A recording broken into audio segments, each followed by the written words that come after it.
Imagine a workplace that's like a cage, a corporate cage, where you're trapped in a hamster wheel. I used to work there. Some workplaces are filled with fear, sharp elbows. There's greed over here, power games over there. These are toxic work environments that can make people sick.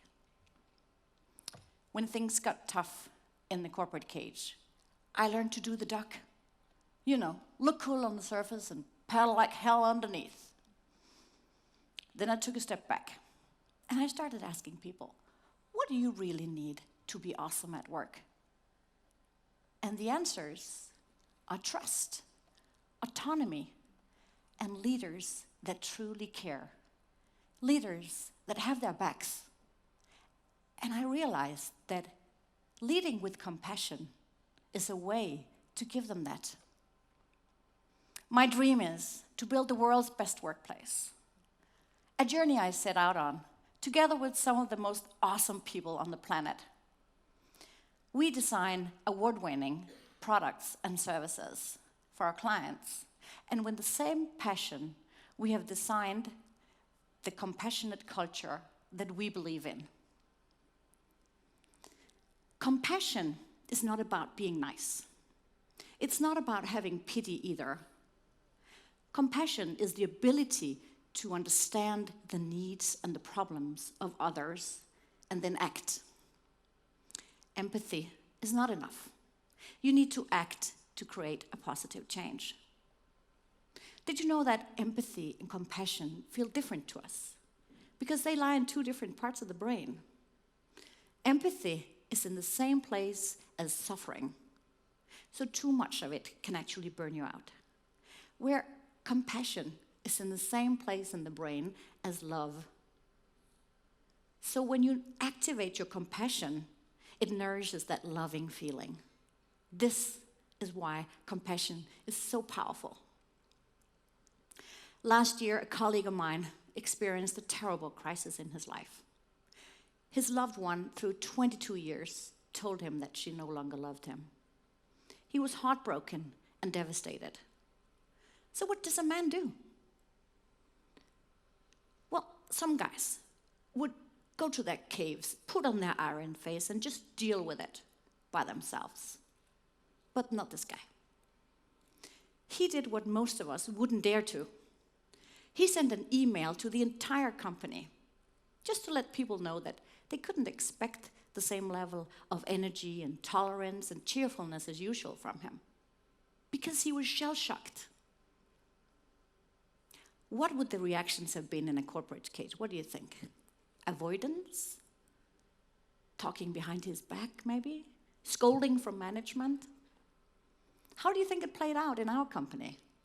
With support, with hugs, with compassion and love. That's how. We admire people who dare to show vulnerability, don't we? That is probably one of the scariest things to do. And what he did was so courageous and beautiful. I get incredibly proud when people feel safe to share their stories and their feelings at work. Because in some places, if you don't feel safe, sharing can be dangerous, feel dangerous. If you share your emotions with your coworkers, will they mock you? Or will they use it against you later? If you share your ideas, others might take credit for them. Information is power in some workplaces. So people tend to keep it to themselves. And if someone shares something with you of value, I think you know that you're going to owe him. It's all about giving and taking. Instead, we try to build a culture of giving and giving. Giving and giving is a fundamental principle where everyone wins. Sharing is in our company's DNA. We share everything internally, from financial results to in our all-hands meeting to everyday moments on our social digital platform. And we openly share what we know and what we believe in with each other and with our communities. When people share openly, it's an opportunity to see them, to feel their potential and to discover their talent, to listen to what they struggle with and what they seek to achieve. I remember when one of my leaders early in my career saw me and gave me opportunities and helped me even when I failed. In a company where creativity is a very important asset, it's mandatory and it's expected to fail. Failing is how we learn. And to learn and to improve, it's also important to get good feedback. And that is best given with compassion, so people know that you care about them and that you wish them well. I remember from the corporate cage that getting no feedback just makes you feel that no one cares, doesn't it? You're not seen. And too much feedback isn't good either, especially negative, like when someone just yells in your face. A colleague of mine calls that mental stoning, by the way. When someone screams in your face, it just causes you to shut down and you won't learn anything from that. We keep testing out new ways of giving feedback. For example, some of our projects get a senior expert assigned to them. We call these experts grandmother or grandfather. They ensure high quality, and with the wisdom of grandparents, they give feedback with compassion. Sometimes we do a fish on the table exercise. It goes like this. A problem is like a fish in your pocket. If you keep it there for too long, it starts thinking. So we encourage people to bring out the problems, get them up there on the table before they start thinking. We high-five each other a lot. But when we make mistakes that deserve a low five, those are important mistakes to learn from. And we celebrate the biggest blunders as low five of the month in our all-hands meeting.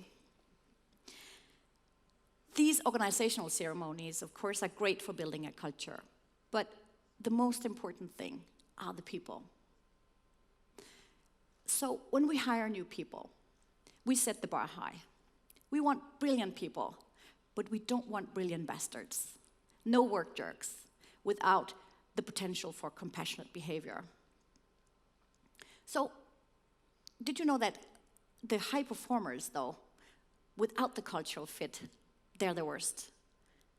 Because they become role models for bringing in the results, bringing in the bacon, but they also become role models for their unwanted behavior and attitudes. So to make sure that we get the right people on board, we put people through a test of for values, and we also have a separate culture interview in our hiring process. Our employee experience manager remembers what it was like to sign the contract for her new job. And it was a happy moment to celebrate, but then it took a long time before she actually started. So she came up with the idea to compensate for that, to give the new hires a gift card for dinner for two, so they could celebrate with a loved one. On the first day of work, the new people get a warm welcome with hugs and a bottle of bubbles. In our all-hands meeting, we have an agenda item called New Kids on the Block, where they get to tell the stories about themselves and their dreams and aspirations. The other day, some of our new people told me that they had felt like rock stars started working for us, and they had felt so welcome. In a compassionate culture, we also build great relationships, and we care about relationships that last. So when people move on to new challenges and new workplaces, we give them a symbolic present. We give them a boomerang to signal that they're welcome back. Together we are on this journey to build the world's best workplace. That job is never done. We experiment, we fail, and we pick ourselves up. But most importantly, we pick each other up. We have fun. we succeed and we celebrate. And when we succeed with compassion, we win together. Some leaders today want to build an innovation culture. So they go out and buy a ping pong table. My advice is to start with compassion. Start seeing the potential in your people and give them the opportunity to be awesome and the autonomy to be great and to be humans, not machines. Because you can buy cool offices. You can buy fancy new technology. Even people can be bought. But you cannot buy a compassionate culture. Thank you.